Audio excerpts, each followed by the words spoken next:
Hello students. Sorry to से lockdown के कारण हम लोग को क्लास ऑनलाइन लेनी पड़ रही है। और ऑनलाइन में भी हमारा, मैं जिस एरिया में रहता हूँ वहाँ थोड़ा सा नेटवर्क प्रॉब्लम है। सो लाइव क्लासेस नहीं हो पाएगी। रिकॉर्डेड वीडियो ही यूट्यूब लिंक के थ्रू मैं प्रोवाइड कराऊंगा, और उससे पहले मैं पीपीटी या पीडीएफ शेयर कर दिया करूँगा। आप लोग उसको एक दो बार रीड कर लेंगे। कोई डाउट होगा तो आप व्हाट्सएप ग्रुप में या सेपरेट मैसेज के थ्रू मुझसे पूछ सकते हैं। ओके, तो इंट्रोडक्शन में मैं आज दूसरा लेक्चर तैयार किया हूँ। इसके बारे में मैं डिस्कस कर देता हूँ। मॉर्निंग में ही आप लोग को मैं सेंड कर चुका था। लेक्चर 2 में क्या स्ट्रेस स्ट्रेन बिहेवियर और टेंसाइल टेस्ट के बारे में जानेंगे। काफ़ी इंपॉर्टेंट टेस्ट है। अगर आप मैकेनिक्स ऑफ सॉलिड में इसको अच्छे से नहीं देख पाए हैं तो यहाँ पे आप इनको देख लीजिए। Okay, The stress strain curve for steel is generally obtained from tensile test on standard specimen as shown in figure 1। तो फिगर 1 में दिखाया गया है, अभी मैं दिखाऊंगा। पहले उसके बारे में थोड़ा सा और डिटेल देख लेते हैं। स्ट्रेस स्ट्रेन कर्व आप लोग इससे पहले भी मैं मैकेनिक्स ऑफ सॉलिड में आपको फोर्थ सेम में मैं बता चुका हूँ। जो लोग क्लास किए होंगे उनको पता होगा।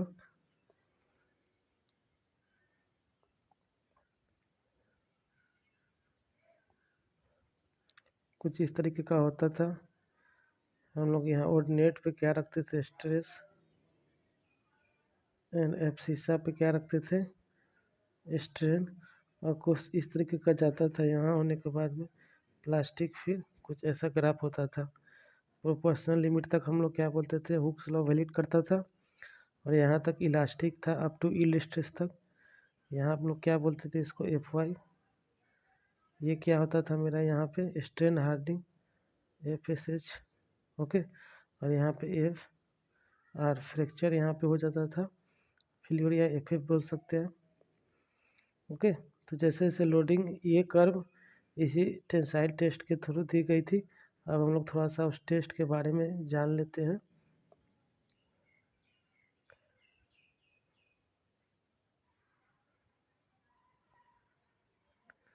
The detail of the specimen, ये इस आई एस कोड से भी आप देख सकते हैं।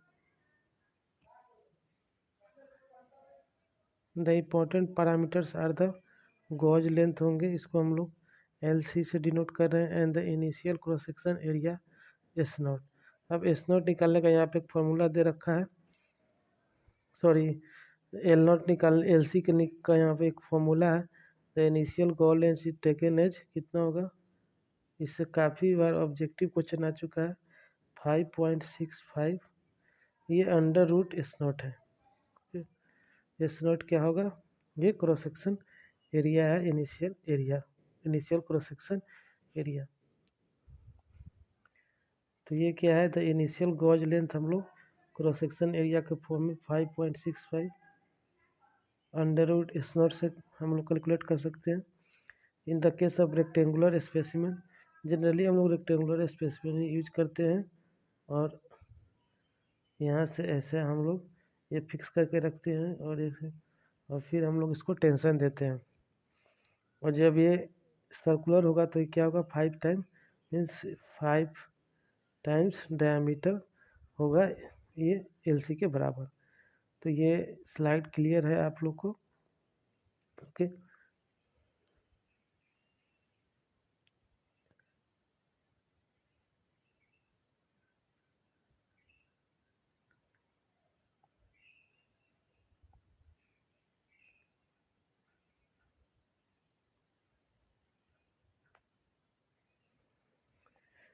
ये typical stress strain curve of the tensile test is shown in figure, एक फिगर 2 में भी दिया होगा स्ट्रेस स्ट्रेन के लिए। मैं एक बार आपको दिखा भी देता हूँ। ये फिगर 1 है। ओके, ये फिगर 1 है। ये यहाँ से हम लोग लोड लगा के टेंशन दे रहे हैं। ये हम लोग का डायग्राम है, ये मेरा स्पेसिमेन है। ओके, ये डाया डी है इसका। यहाँ पे एरिया क्या है, एस नॉट है, और ये मेरा LC की वैल्यू दे रखा है। अब ये रेक्टेंगुलर होगा तो हम लोग LC निकाल लेंगे 5.65 √S0। S0 क्या है? ये एरिया।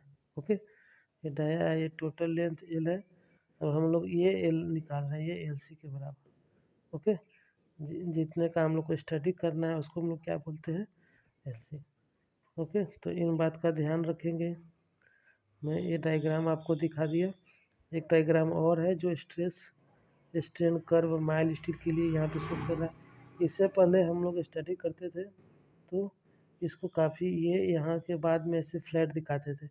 बस ये फ्लैट होता नहीं क्योंकि ये एक्सपेरिमेंटल डाटा है, इसलिए यहाँ पे एक्चुअल दिखाया गया है। अप्रोक्सीमेट नहीं है, ये एक्चुअल है। हम लोग अप्रोक्सीमेट स्टडी करते थे इसको कुछ इस तरीके का। ओके, तो मैं धीरे धीरे आता हूँ।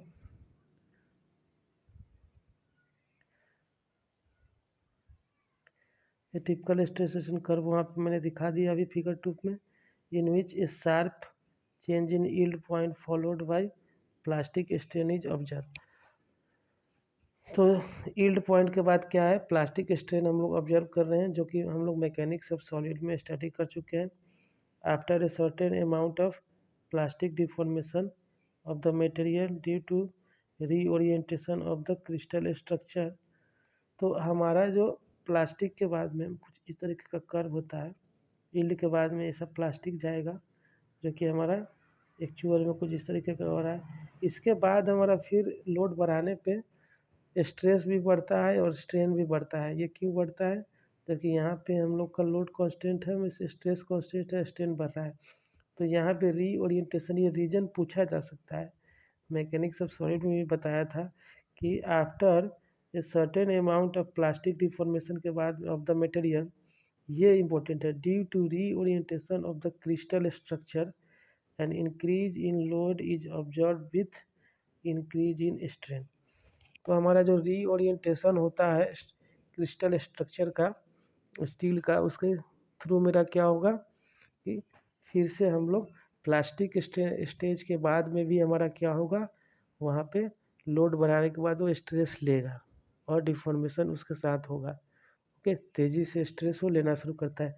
This strain is called the strain hardening range. तो आपसे कोई पूछ सकता है कि स्ट्रेन हार्डनिंग से आप क्या समझते हैं? What do you mean strain hardening and explain. तो आप एक्सप्लेन कैसे करेंगे कि स्ट्रेन हार्डनिंग मेरा कब क्यों होता है कि, और वहाँ पे हमारा जो स्ट्रेन है और स्ट्रेस है, स्ट्रेस वहाँ पे हमारा फिर से क्यों तेज़ी से काफ़ी एब्रप्ट चेंज हो जाता है? क्योंकि हमारा यहाँ प्लास्टिक आ रहा है, अचानक से हम क्या देखेंगे, सडन यहाँ पे स्ट्रेस बढ़ने लगता है तेज़ी से। तो उसका क्या कारण है? क्योंकि हमारा उसका रीज़न है कि यहाँ पे रीओरिएंटेशन ऑफ जो क्रिस्टल स्ट्रक्चर है उसका रीओरिएंटेशन होता है। सो क्या करेगा, उस कंडीशन में वो इन लोड इंक्रीज वहाँ पे करने से वो स्ट्रेन इंक्रीज करता है। After a little increase in load, उसके बाद क्या हुआ, द स्पेसिमेन इवेंचुअली फ्रैक्चर। तो स्ट्रेन हार्डनिंग के बाद में हमारा फिर से लोड बढ़ाएंगे तो क्या होगा, स्पेसिमेन फेल कर जाता है। After the failure it is seen that the fractured surface of the two pieces from a cup and cope arrangement। तो कप एंड कोन अरेंजमेंट में हमारा क्या होगा, वो फेल होता है। लैब आप लोगों ने नहीं किया है अभी, तो आप लोग क्या लैब आप यूट्यूब से भी जाकर देख सकते हैं। टेंसाइल टेस्ट ऑफ स्टील का देखेंगे तो यह बुक में भी लिखा होगा कुछ इस तरीके का, जैसे एक पार्ट ये है, दूसरा ये है, ऐसा कुछ। ओके, तो ये ऐसा कोन बनेगा तो दूसरा क्या होगा, ऐसा कप से बनेगा। ये ये कोन, तो दूसरा क्या होगा, ऐसा कप, दोनों पार्ट। और ये ब्रेक हो जाता है, कप एंड कोन शेप में ये ब्रेक होता है।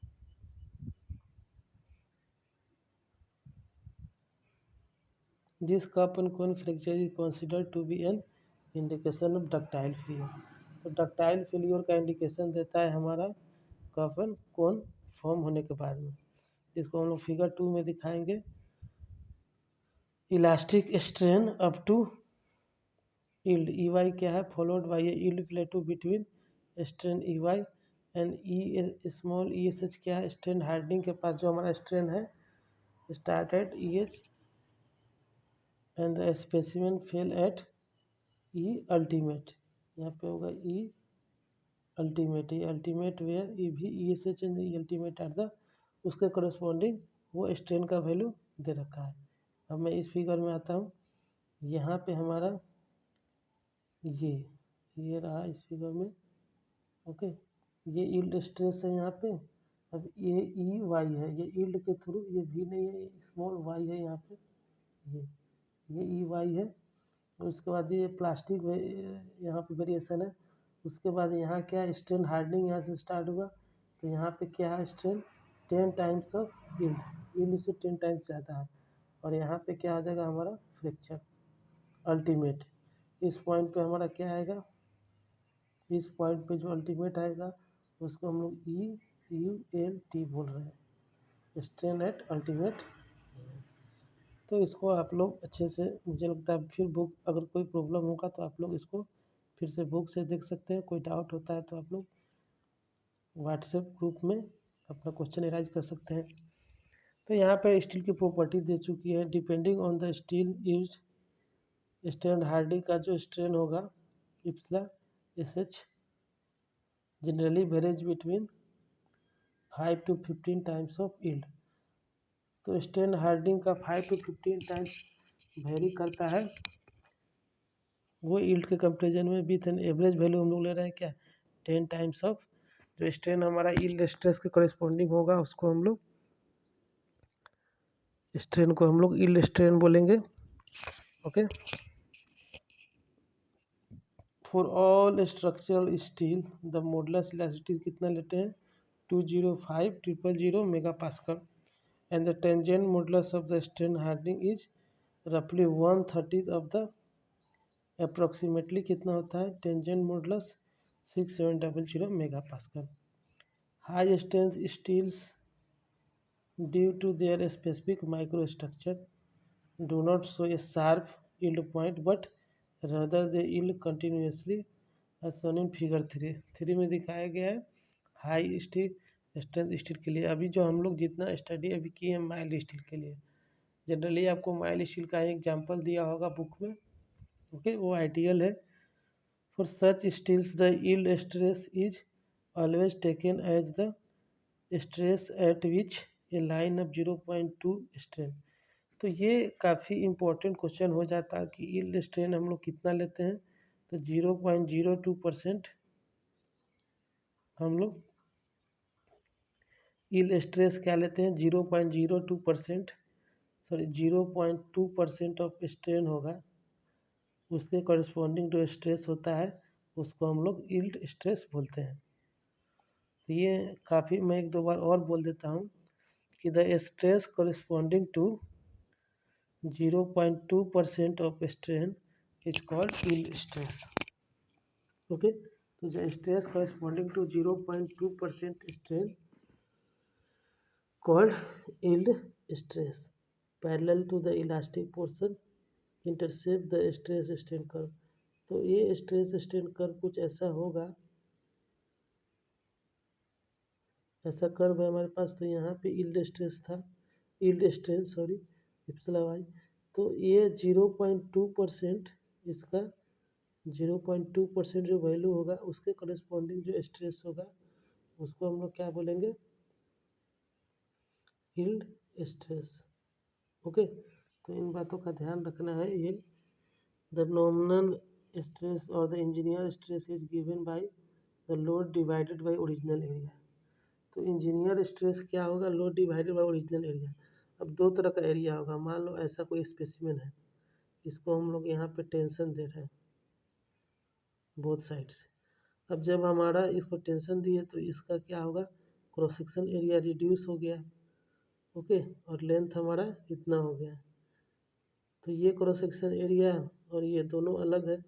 तो हमारे पास ये ओरिजिनल क्रॉस सेक्शन जब हम लोग कैलकुलेट करेंगे तो क्रॉस सेक्शन एरिया कितना हुआ, रिड्यूस हो गया है। ये कुछ ए डैश है और ये क्या है, ए नॉट होगा या एस नॉट, हम लोग एस से भी यहाँ डिनोट किया।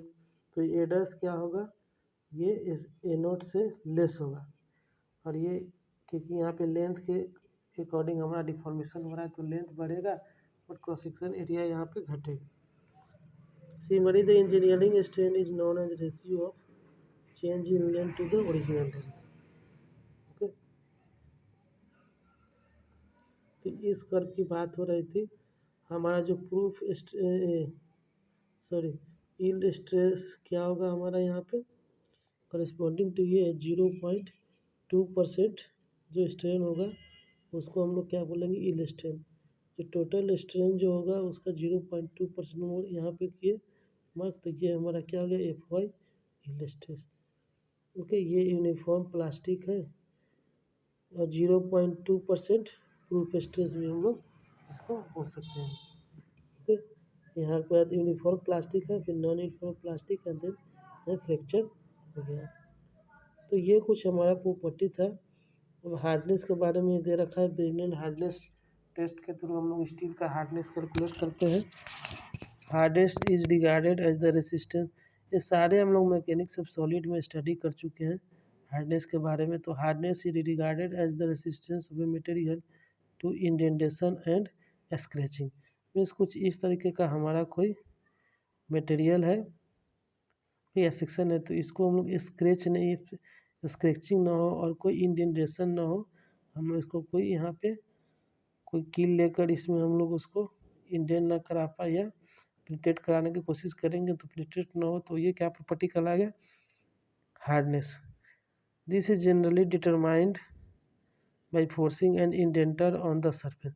तो कोई ऐसा कोई सरफेस है इस पर हम लोग इंडेंटर से इंडेंट करा के चेक करते हैं। The resultant deformation of steel in both elastic and plastic. There are several method for using hardness के लिए हमारे पास काफ़ी सारे मेथड है।